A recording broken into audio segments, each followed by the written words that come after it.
Assalamu alaikum rahmatullahi wa barakatuh. Welcome everyone to And She Thrived, which serves to hold space for Muslim divorced women. Today we have Zafar Chowdhury and his wife Lina with us. Assalamu alaikum. How are you both of you today? Walaikum salam. Great. How are you? Thank you. Thank you for joining us today. So Zafar and his wife Lina both run MATE, M-A-T-E, which stands for, remind me again? Go ahead. Muslim Alliances in Texas events. Okay, so that's how it started off. But essentially, MATE runs a platform, or as Zafar has said, a revolution to connect Muslim singles who are seeking marriage. So it's a matrimonial service, and they host events nationally and also Zoom events. But they're going to talk more about this now. So I'm just going to begin with sharing a bit about their background. Zafar lives by the mantra service before self, and this mindset led him to his passion of sales, recruiting, and relationship building. It allows him to be a servant leader to others, helping people change their lives and finding their own passions. He has been involved with multiple startups and VCs in Texas. He has over 25 years of experience in HR, talent acquisition, business development, marketing, event planning, and technical recruiting. He has held leadership and management positions at various staffing companies throughout the years and has worked as an in-house talent scout for Amazon and others. Zafar has been a long-time native of Austin, Texas, where he lives with his wife and 3 children. And as for Lina, Lina's born in Texas, in Austin, Texas, and she graduated from the University of Texas at Austin and is a proud Longhorn.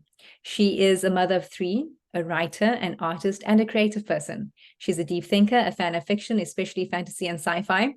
She loves coffee, cats, art, music, books, and movies, and she's a spiritual person, a practicing Muslim, neurodivergent, and a polyglot.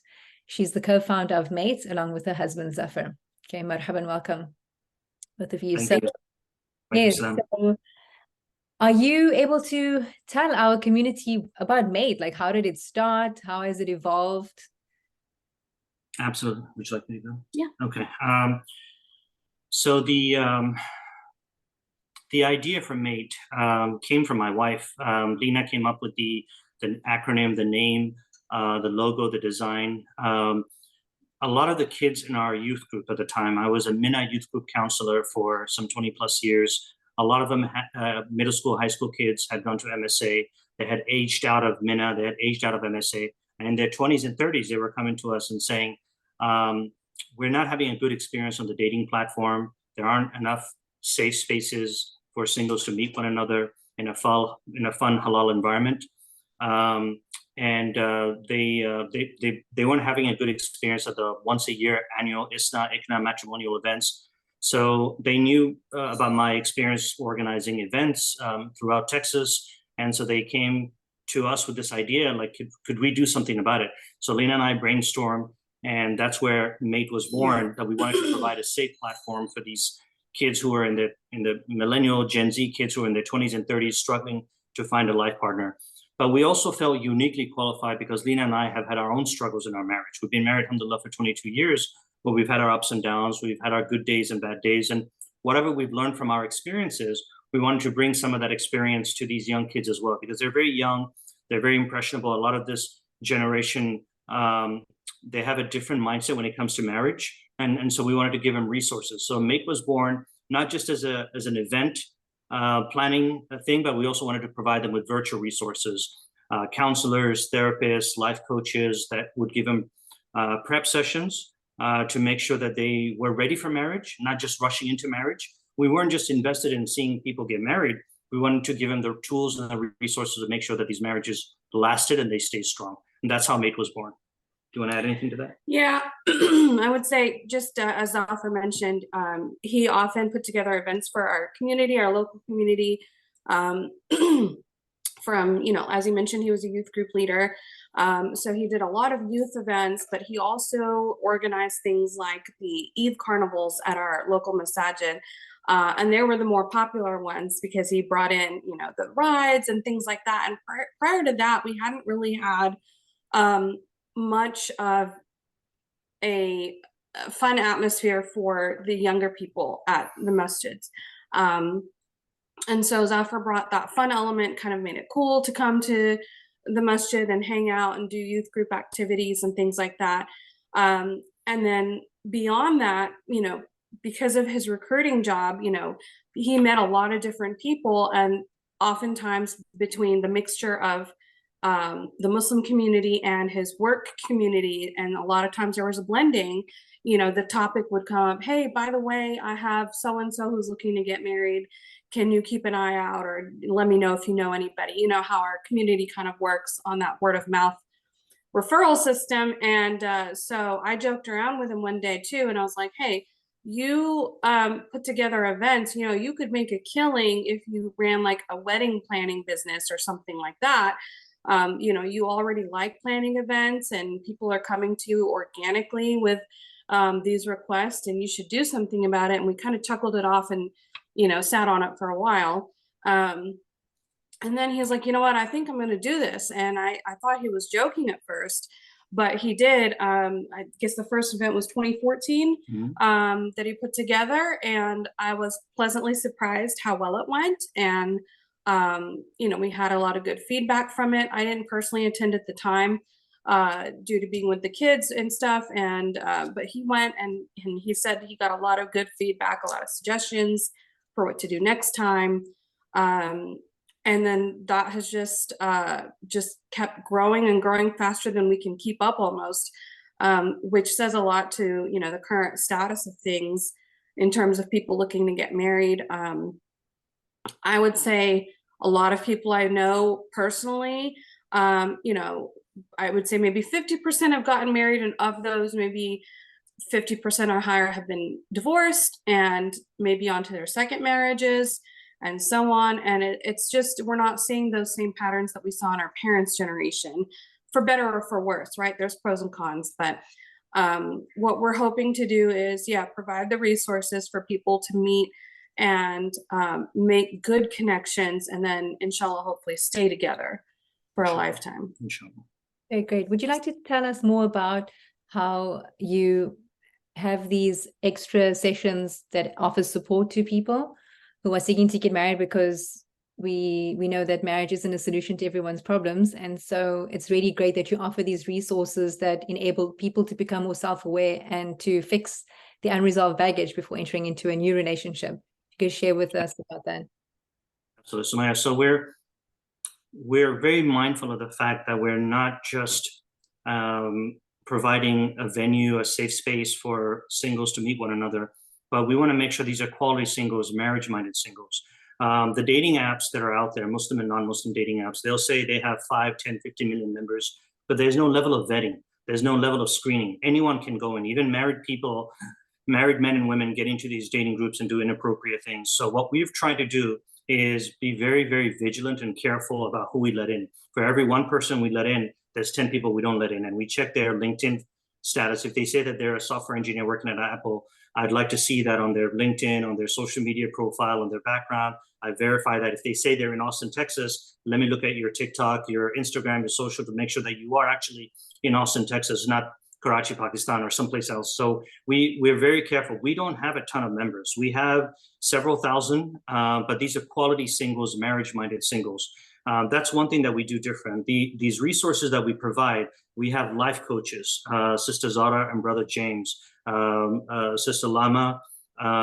These are amazing, incredible life coaches who have been doing this for a long time. They're licensed, they're certified, they know what it means to help people identify the toxic traits within them before they can take that big leap into marriage. They got to work on themselves and realize what are the things that they need to improve on themselves before they bring another individual into their lives. Again, all for the purpose that we want to make sure that these marriages are healthy and strong and loving. So that's one thing. We have marriage therapists, we have counselors, we have divorce counselors, we have mental health therapists. We've had multiple mental health therapists. We have nutritionists like Dr. Alia, who has given multiple sessions on how to eat right, how to stay fit, how to exercise, because it's important. As loving couples, we want to ensure that you're eating well and the romance is there and all of that stuff. So all these resources we provide for absolutely free. There's a couple of sessions that there's a charge for, but that's because we're partnering up with amazing organizations like the Suba Institute, the Suba Connect, Singles Connect, Imam Mahim and Sister Safia. They've done a fantastic job. And other groups and organizations out there that we're doing some collaborations with. So these sessions are primarily designed for people to log in safely. They can log in anonymously and just listen to these sessions and have some good takeaways. Lama shared with me that she has helped in the 6 or 7 sessions that she has done this year. She has helped about 100 mate singles overcome the challenges and realize things that they hadn't seen in themselves before they could think about getting married. And she felt really good about that because that's a service that's sorely lacking in our community. Mm-hmm. So in order to participate in these Zoom sessions, one has to apply to become a member with Mate, correct? Correct. And we don't have any membership fee now at this time. They're welcome to just go through a screening process with us. And the Zoom link for these sessions are sent out on the weekends, and people can jump in and ask questions to the speakers. And some of the sessions are recorded and some of them are not, to protect their privacy. But a lot of questions about things like gaslighting, things like toxic masculinity, toxic femininity, things like anger management, abuse. A lot of things are openly discussed. It's a safe, open forum that people can come to and share their ideas and challenges so that they know what to get into when they're thinking about marriage, or those who have gone through a divorce, what to look for in their next relationship to make sure that that they're better prepared for next time. Wonderful. And then you were saying that if a person can't make a live event, that they can actually meet each other face to face and as a group, right? And those run weekly? Those are every Friday. Okay. PM. Every Friday at 7 p.m. Central CST. They can just hop in. Sometimes we get 20 people, sometimes we get 100 people on those calls. You're in Seattle and you want to meet with singles on the East Coast. You don't want to spend several $100s on airfare, Uber, hotel, registration and all that stuff. You can do it for free. It's a completely free platform. Our objective at the end of the day is for people to meet one another so those connections can be made.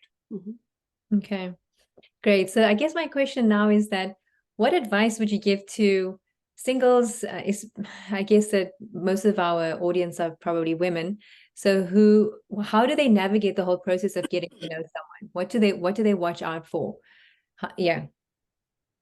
That's her department right there. Okay, and then sorry, let me just add to that. It's also what I'm saying is that, how do I say this? Is that when a woman gets to know somebody for marriage, there's so much that you share of yourself, so much you're so vulnerable, you open up so much, and then it can lead to bitter disappointment, and it can be very, very heartbreaking.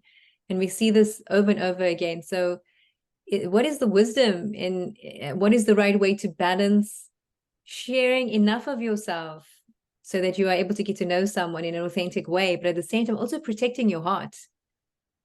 Because I've seen many people who end up with terrible broken hearts. Yeah. So I have a few bits of advice I think I would share. As for what to watch out for, I think in general, the sisters that I have had the pleasure of coming across, interacting with, on a side note, we run a Discord server where we have open chat rooms for people to get to know one another. Both, we had a sisters chat, a brothers chat, and then we had a common chat. But one of the things that I had seen is that I would say, instead of what to watch out for, I would say, don't watch out for so many things to the sisters. What do I mean by that? I mean that sisters, and I can only speak for sisters because that's who I primarily engaged with. Our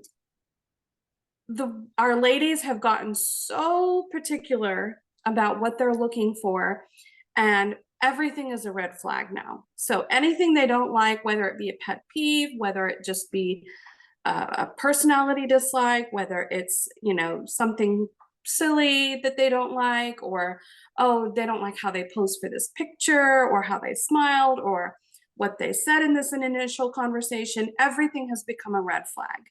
And everything is like, oh my God, he said that. Oh my God, he did that. Oh, he didn't respond this way, and he should have responded this way. And there's so much expectation that's now placed for this impossible perfect partner that it's become like that paralysis analysis. Have you heard that Yes. phrase. I feel like that's where a lot of our women are that are not still married. And I hear this from my own family and friends who are not married. The females are like, well, you know, he said this and I said this, and I can't believe. And I'm like, okay, but just cut him some slack a little bit. You know, people are people at the end of the day. You are not going to get this perfect storybook prince that has no sins in his background and no mistakes and perfect family and perfect mother-in-law and perfect job and perfect habits. Like, you're not going to find that person. And just by holding out for this impossible person, you're probably passing up on people that are good enough. I think that's what we need to look for, is not so much Mr. Perfect. Mr. Right, I don't even know if people know what that means. I feel like we need to look for Mr. Good enough for me, right? And then I've heard, you know, our sisters saying, well, I deserve the world. I deserve the best. Of course you do. It's not about what you deserve. Every woman is a queen. Every woman deserves the best. Every man is a king and he deserves the best. But this isn't about what you deserve. This is about human beings who are fallible and imperfect. And you need to be able to be okay with that, because if you go into a marriage expecting perfection from your partner, you're setting yourself up for failure from day one, before you even get to day one. And so that would be kind of my primary thing in terms of what to watch out for. Maybe don't watch out for so many things. Obviously, there's the hard stop red flags, right? Obviously, abuse and, you know, other things like that that are never acceptable, never okay. But I'm talking about the things like, oh, he had these sunglasses on, or he was wearing his shirt this way and I didn't like it, or, oh, he posted, you know, a selfie in the gym, how lame, you know, or whatever, stuff like that. It's like, that's okay. That's really not gonna do anybody any harm, right? So there's some things that I feel like we've gotten too analytical about that don't need to be analyzed so much. Um, what was the second part of it? It was about a woman protecting her heart, protecting one's emotions, like how vulnerable to be, how much do you open up, how much do you share, how do you not get hurt, essentially. Yeah. I do think there's a fine line and a balance between that, right? You want to share enough to get to know somebody, but not so much that, you know, they would have dirt on you. So I would say to start with, you know, the usual kind of small talk. So imagine if you were meeting somebody in the line at a grocery store, or casually somewhere, and you have some small talk and you talk about, oh yeah, I like your shoes. You know, maybe you're a sneakerhead and, oh, I like your sneakers. Those are really cool. Where'd you get those? You know, or whatever. I think it's fine to talk about hobbies. I think it's fine to talk about personal likes and dislikes. I think it's fine to talk about what really piques your interest and things like that. You know, do you like certain books, certain movies? You know, kind of, it's surface level, but it still gives you a lot of insight into a person and how they think and what they like. In terms of how to guard your heart, I would just say, I think a lot of us grew up, no matter really where your background is from, a lot of us grew up with this romanticized view of, you know, again, fairy tale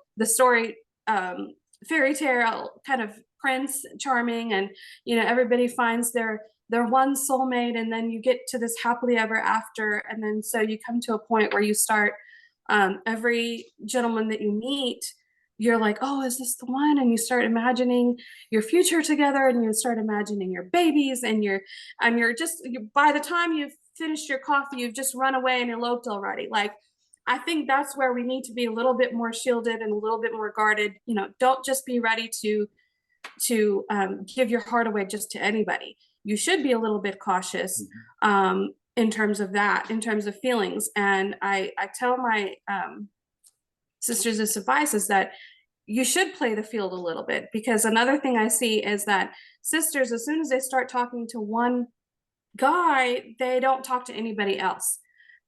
And that I feel like is setting yourself up for failure, because then you're putting all your eggs in the one basket. So you're saying that one should speak to multiple people at the same time? Until there's a ring on the finger. you're not exclusive. Why? Because you're doing yourself a disservice. You're doing yourself a disservice by cutting yourself off. Why? Why are you making yourself exclusive to this person who hasn't committed to you yet? That commitment is deserved, it's earned. And so just like when you're looking for a job, you don't put in a resume and then just sit by the phone and wait for that one company to call you back. Absolutely not.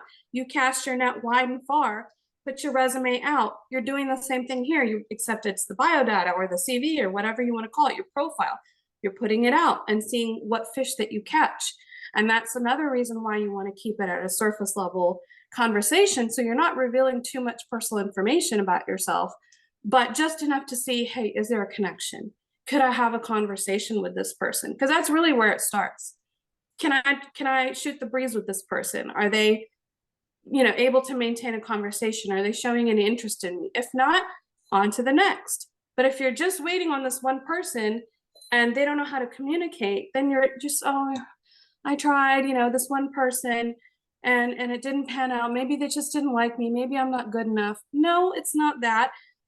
Just go on to the next and on to the next. Don't you think that if you're talking to multiple people at the same time, that then you're going to end up comparing them?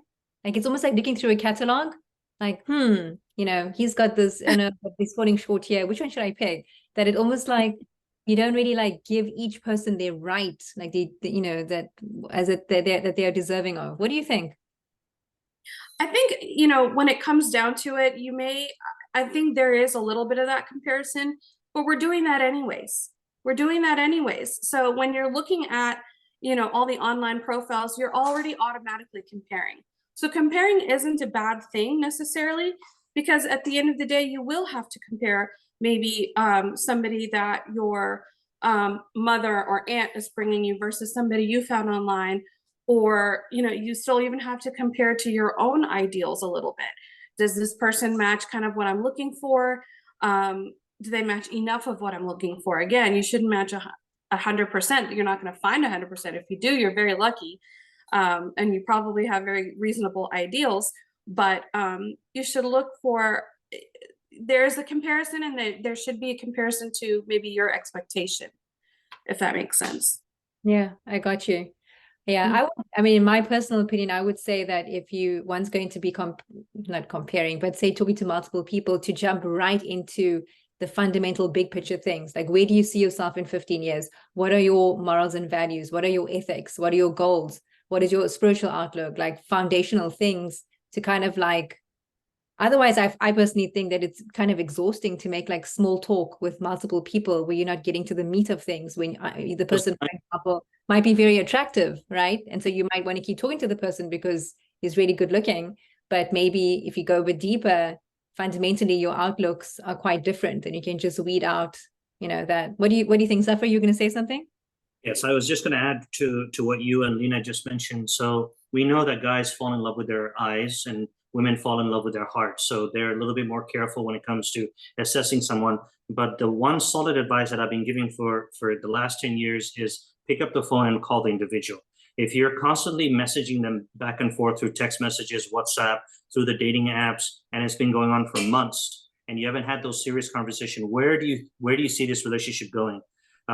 Is this going towards marriage? What are your expectations of marriage? What's your timeline? If you're not having those conversations after 2 months, it's time to take a hard look, and it's like, is this worth pursuing? Do I need to continue? Because I've already invested 2 months of back and forth text messages. The best way to avoid something like that is to pick up the phone, call the individual, and have deep, meaningful conversations, serious conversations. And I think that's very different. Well, the other thing I wanted to add about Discord that Lena mentioned is that we have all these channels of Discord, Sumaya, that are very, very important. If you're neurodivergent, if you're special needs, if you're wheelchair bound, if you're hearing impaired, visually impaired, if you're a divorcee, if you're over 40, if you're a single parent, we have all these channels on Discord where people are finding each other through normal conversation. They're sharing their best favorite TV shows, the best place they go for Juma prayers, who is their favorite scholar, what was the last book that they read. And through these organic, natural conversations, we're seeing these amazing connections happen. So I just wanted to add that. Please go ahead. I also wanted to come back to your point about just getting straight to the meat of things. So I guess I need to give that disclaimer that I'm speaking from a perspective of mate and our members in our profiles. Why do I say that? Because our profiles, when someone joins, we have them fill out a short template, and that template has all those the meat of things. So, you know, what's your background? What did you study? What is your job? Where do you see yourself in 5 years? You know, what's your ideal partner? We have like a little mini questionnaire. And so that way, when you look at someone's profile, you're already getting those important things. And so all there's left is to make a connection. So that's why I say that. That, you know, so my advice may not pan out for all situations everywhere, but when it comes to our mate members, that's the advice I give, because they already have those important points in front of them. You know, what's their family dynamic? What are they expecting? You know, if they you know, if you have an argument, how do you resolve it? You know, important things like that that you would expect to discuss. Do you want kids? Yes or no? Those things are already written down. So you can see that first of all and see, okay, is this somebody I'm going to be compatible with? And then you make that connection, and hopefully there's that spark. But we treat it almost like a resume, right? Like you have a little profile, but it has those important things already outlined, so you're not wasting your time. Okay. And what advice would you give to singles who are feeling quite disillusioned with this whole matching process, meeting someone? I would say take breaks and take care of your mental health. You know, make sure that you're taking time out, spending time with friends, doing things that you like. I'm a big believer in the law of attraction, and just things working out in God's timing, not our timing. And so a lot of times what I'll see are people who are almost to the point of desperation. And, you know, if you're not familiar with the law of attraction, essentially it's that what one version of it is to say what you put out will come back to you, and what you expect you will receive. So if you are approaching people and profiles and things with this urgency and the sense of desperation, almost like, oh my God, time's running out, I'm never going to find somebody, my friends are all getting married, they're having babies, and I'm still not married, oh my gosh, and you're approaching with that desperation, that's what you're going to keep receiving back. And so it's important to a little bit, you know, just kind of let go and trust. Okay, I put my trust in God, tawakkal Allah, and I am requesting, this is Allah, this is the person that I want. And you have to make a very specific dua. This is the person I want. This is the person I'm looking for. And then just leave it and trust that, you know, Allah is going to give you what you ask for, but in His time, the time that's going to be right for you, which only God knows. And so there's a little bit of letting go that we have to do from time to time, and come with a positive. When you feel refreshed and you feel positive, then come back to the process. But if you start feeling burned out, you start feeling hopeless, upset, you know, despair, that's usually a sign, okay, let's take a step back. Let's go spend some time with friends. Let's go, you know, play some basketball, whatever it is that you like to do. Chill, take some time for myself. When I feel refreshed, I'll come back to this. And that, you know, that time frame can look different for anybody and everybody, but that's what I would say, is that listen to your heart and listen to your feelings and how you're doing, and take your cues from that. Okay, great. And do you have any interesting success story to share with us? We have, I think we shared one last time. One of my longtime friends, he unfortunately passed away from cancer, leaving behind his young widow and a 10-year-old son. She had been on the dating apps, Isna Ikna, for years and years. And then she stumbled across our platform a year and a half ago through a friend, and she heard about it. And she heard that we do a level of screening and vetting that's not found anywhere else. And she met somebody, she's out there in Toronto. She met somebody here in Austin. And I was happy to get the pictures and the news and the screenshots of their wedding just last month. Like they got happily engaged a few months ago. They had their wedding in a small ceremony, private ceremony. And she sent me some pictures, and she said, I would never have found love again and good righteous man if it wasn't for this platform. And she felt very happy as a single mom. She she struggled for a long time, and she was fearful about letting another man into her heart, into her home, especially when she had a young son. So she felt very relieved, and she's a big advocate of Nate and what we're trying to do here. So we've had plenty of success stories like this over the years. Every story is different. We have a lot of people who get engaged through our platform. We also promote Hafardeen, Suba, and all these other programs that are fantastic out there. They've had tremendous success, and we're a big believer in supporting one another. We're not competing in the same space. We're lifting each other up and providing safer and better platforms for our singles out there, because unfortunately the choices out there are few and far between. Wonderful. Is anything else you'd like to add in closing about Mate or anything related to finding one's love? I guess we'd just like to say that, you know, we appreciate the opportunity to come on your show. Thank you so much, and for letting us talk about our passion project. And we hope that it'll do a lot of good. And I think I just want to kind of put this in the minds of anyone who might be considering Mate, is that, you know, we started this as a solution because, you know, in the olden days, people got married. There was a lot of arranged marriages, especially in Muslim communities and so on, where you wouldn't really even know the person that you're getting married to. You would just hear about them. You might get a photo, you might get, you know, a resume or something like that. You know, my own mom and dad, you know, my mom told me she was shown a picture of my dad and, you know, was told his qualifications and things, and she agreed. And she said the first time she saw my dad was on their wedding day. And I'm like, I cannot fathom that. But that's the story for many of our parents, I think. And they're still married, and they're, you know, still together, and they've made it work through so many struggles and difficulties and things like that. And that was something that I feel like worked for that time. You know, again, there's pros and cons of that. And then now we're coming to a point where everything is online.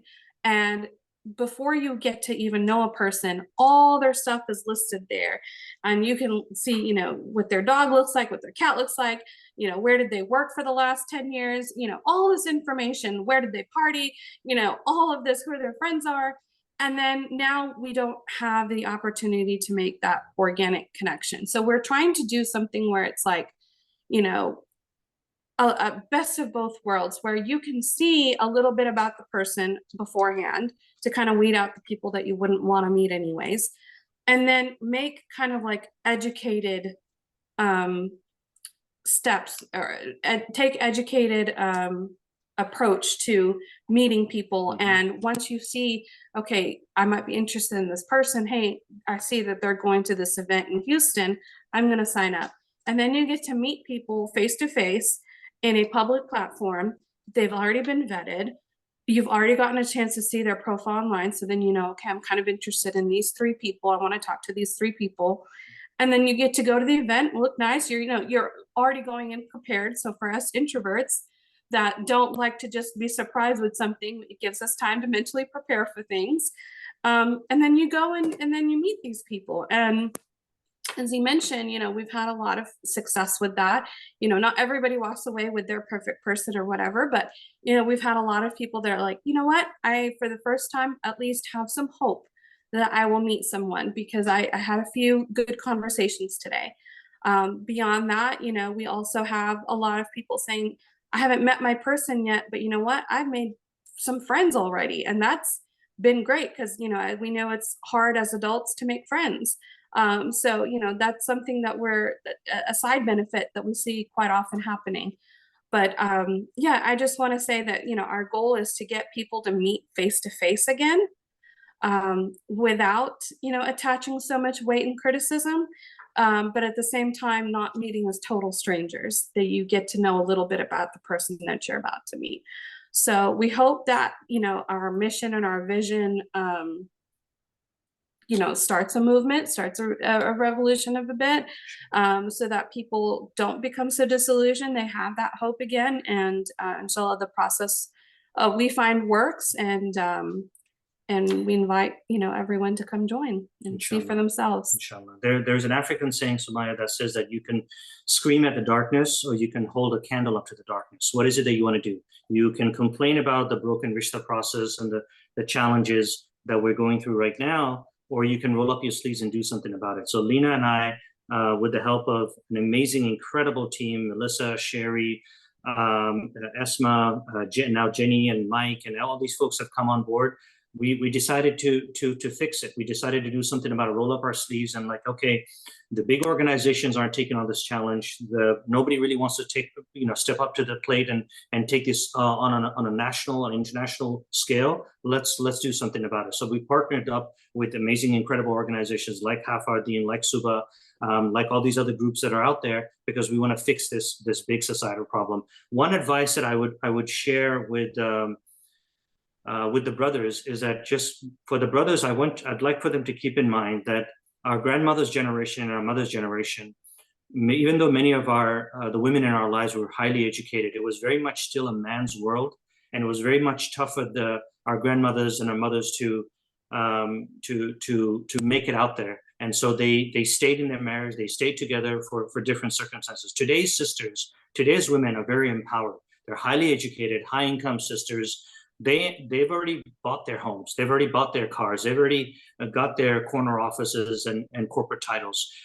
They don't necessarily have to depend on a brother or a man to support them. So be patient with the sisters. Understand that they're coming from a different point of view, a different education level, different understanding expectations than their grandmothers and mothers. So be patient with the sisters. It's a very different generation. Ali radiallahu anhu had a beautiful saying: do not raise your children in the same way that you were raised as yourself, because they're born of a different time and a generation. And that's why I try to remind that we are born of a different time and generation. The circumstances are very different for the singles today as it was 20 years ago, 40 years ago, 60 years ago. So just for the brothers, my advice is be patient in this process. Compliment a sister. When you go to the events, we have Boston, Houston, Dallas, Austin coming up. We have 4 more events coming up this year before the end of the year, live events. Go up to a sister, compliment her smile, compliment her outfit respectfully, and be understanding. And women appreciate that. Women appreciate the courtesy, the compliments. It's very important. And same thing for the sisters as well. You can come up to a brother and say, that color looks good on you. That's a nice shirt, or that's a great outfit, or you have a great personality. I love your laughter. I'd like to get to know you a little bit better. It is okay for the men and the women in our community, in our society, to approach each other this way, because you're in a group setting, you're in a halal environment, and so we want to see these conducive, organic conversations happening, inshallah. So give us a try. Tell us what you like about Mate, and tell us what you don't like, so we can improve for next time, inshallah. Great. And I would add, yes, go ahead. real quick, for the brothers, I often have told Zafar this: when you talk to the brothers, remind them, ladies don't, they get their own paycheck, they get their own money back now. They're not marrying you for that. They're not marrying you for the house. They're not marrying you for the car. They're marrying you because they want companionship. Mm-hmm. So that's what you need to bring to the table is, can you be a true companion in every sense of the word, right? We all know the quote in the Quran, which is that, you are a garment for each other. Mm-hmm. And what does that mean? You're supposed to provide that sense of safety and security for one another. So safety and security now means something different in the 21st century than it did last century. It means that, when you come home at the end of the day, can you share what happened with your day? Is your partner going to listen to you? If you had a rough day, is your partner going to do something, maybe cuddle up and watch a movie together, whatever it is that you like that'll help you feel better? Are they going to help soothe you? Mm-hmm. Right? Your home should be a sanctuary. Your partner should be a sanctuary. Mm-hmm. That is what women are looking for. So brothers, I would say, focus on how to be a good partner and companion. If you don't know what that is, go talk to your moms. They will tell you. Amen. Thank you so much. It was so nice to talk to both of you, and I wish you success with your endeavor. And I also make dua that all of the singles out there find the match that is best for them in their dunya and their akhirah. So thank you very much. Thank you so much. Ameen to your duas. Be well. Assalamu alaikum wa rahmatullah. Wa alaikum assalam. Take care.